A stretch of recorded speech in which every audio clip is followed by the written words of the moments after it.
Tu cherches un moniteur pour le Prime Day sans avoir à passer par 20 fiches techniques? Alors reste bien jusqu'au bout. Parce qu'aujourd'hui, on va voir ces 5 modèles dans l'ordre, du plus faible au plus intéressant. À la dernière place, on retrouve ce modèle de chez Philips. Et je vais être franc avec vous, ça ne veut pas dire qu'il est mauvais. Ça veut juste dire que les autres écrans de cette sélection en offrent davantage. Ce qu'on remarque tout de suite ici, c'est le contraste très solide. Pour les films, les scènes plus sombres ou tout simplement le soir quand on travaille, l'image paraît plus profonde que sur certaines dalles IPS. Il y a aussi les 100 Hz, et ça se sent vraiment au quotidien, même si tu fais juste défiler des pages ou que tu navigues sur le web. Mais il y a aussi un point qu'il faut connaître. Oui, tu as une base sérieuse, mais l'équipement reste très simple. Pas de réglage en hauteur, pas de port USB, et au final, peu de fonctions en plus. Face aux modèles qui arrivent après, on est clairement sur une solution très basique. Si tu veux juste un écran abordable et correct avec un bon contraste, ça peut faire l'affaire. Mais si tu veux un peu plus de confort ou plus de souplesse à l'usage, les modèles suivants sont plus intéressants. Tu trouveras les liens de tous les moniteurs de la vidéo au meilleur prix dans la description en bas. Là, ça devient déjà plus intéressant. Ce modèle Asus prend la 4e place parce qu'il donne une sensation de fluidité vraiment agréable sans demander un gros budget. Et dans cette gamme, les 120 Hz, c'est clairement un vrai point fort. Concrètement, ça veut dire que les mouvements de la souris paraissent plus doux.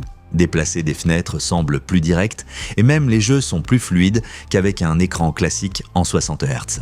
On a aussi les fonctions Eye Care, l'Adaptive Sync et une dalle IPS avec de bons angles de vision par rapport au Philips. C'est clairement un choix plus moderne si tu accordes de l'importance à la fluidité au quotidien. Mais sur le papier, il paraît parfois un peu plus fort qu'il ne l'est dans tous les cas d'usage. Le Full HD sur 68,6 cm n'est pas ultra net si tu es assis assez près. Et côté ergonomie comme côté connectique, ça reste simple. Pas de réglage en hauteur, pas de haut-parleur, donc on est plus sur une porte d'entrée vers le gaming que sur un gros polyvalent.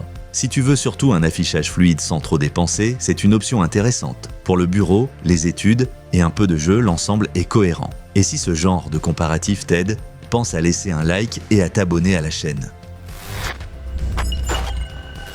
À la 3e place, on a le BenQ. Pour moi, c'est le genre d'écran qui paraît assez discret sur le papier, mais qui au quotidien donne quelque chose de vraiment équilibré. Ici, tu as 100 Hz, une dalle IPS, une couverture colorimétrique correcte et surtout pas mal de fonctions pensées pour le confort visuel. Et il y a même des haut-parleurs intégrés. Par rapport à l'Asus, il mise un peu moins sur la sensation de vitesse, mais il se montre plus agréable comme écran de tous les jours.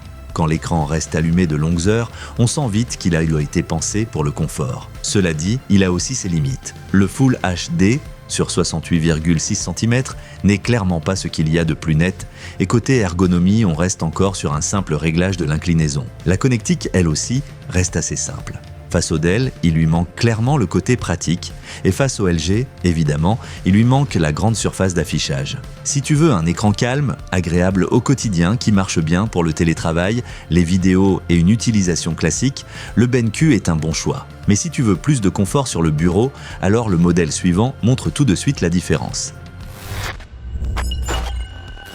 À la 2e place, on retrouve le Dell. Et pour moi, c'est clairement le meilleur écran bureautique classique de cette sélection. Rien de spectaculaire, mais dans l'usage de tous les jours, il est vraiment bien pensé. Son gros point fort, ce n'est pas un chiffre en particulier, c'est l'ensemble.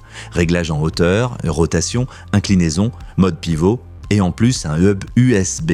C'est exactement le genre de choses qu'on utilise tous les jours sans même y penser. Par rapport aux Asus, Philips et BenQ, ce moniteur fait tout de suite plus mature et plus pratique. Et les 100 Hz aident aussi à rendre l'ensemble un peu plus doux et plus moderne. Mais la limite est tout aussi claire. On reste sur du Full HD, donc techniquement ce n'est pas l'écran le plus excitant de la liste. En plus, il n'y a pas de vrai USB-C pour le signal vidéo et la luminosité reste simplement moyenne. Face au premier, ce qui lui manque surtout, c'est cette sensation d'espace et d'image plus large. Si tu travailles beaucoup, que tu passes souvent du temps à ton bureau et que tu veux juste un écran fiable, c'est un très bon achat. Mais si tu veux aller plus loin sur le format d'image et la surface d'affichage, alors on passe maintenant au candidat le plus solide de cette sélection. À la 1re place, on a le LG. Et ici, on comprend tout de suite pourquoi. C'est l'écran de ce comparatif qui t'offre le plus d'espace, au sens propre du terme. Le format 21:9 en 3440 x 1440 sur 34 pouces change vraiment les choses au quotidien. De fenêtres côte à côte, de grands tableaux, du montage, des timelines ou juste du multitâche plus confortable. On se sent tout de suite plus libre qu'avec tous les modèles Full H des vues avant. En plus, il y a 100 Hz, un contraste correct et le HDR10.